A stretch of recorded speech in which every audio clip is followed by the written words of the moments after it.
السلام علیکم دوستو. جناب انیس صاحب کا ایک آرٹیکل جنہ کی گولیاں اس پہ جو ہے میری نظر گئی. مجھے اچھا لگا. یہ آرٹیکل چونکہ اردو میں ہے تو میں نے سوچا کہ آپ کے سامنے میں پڑھ دیتا ہوں، چونکہ بہت سے لوگ اردو نہیں سمجھتے ہیں. ایک میڈیکل کالج کے ایک پروفیسر نے کلاس میں لڑکوں سے پوچھا کہ تم اس شخص کو کتنی گولیاں دو گے جس کے دل کا دورہ پڑا ہوا تھا. ایک لڑکے نے جواب دیا کہ 4.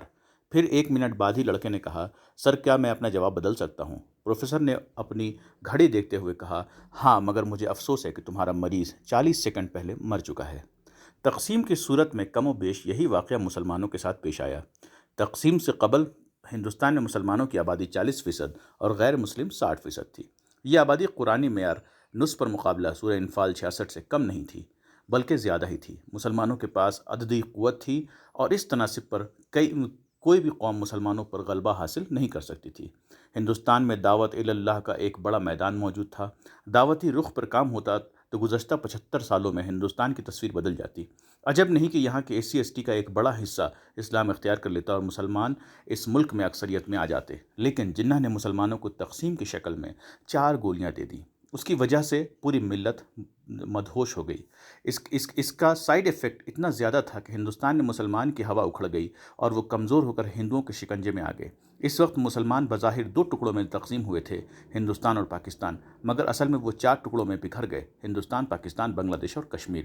آج 2 قومی نظریے کے حاملین قیام پاکستان پر بھلے ہی بغلیں بجا لیں، لیکن ایک قوم جب سرور میں آ کر تقسیم کے ترانے گانے لگیں تو وہ کس قدر کمزور ہو سکتی ہے، اس کا آسانی سے اندازہ لگایا جا سکتا ہے.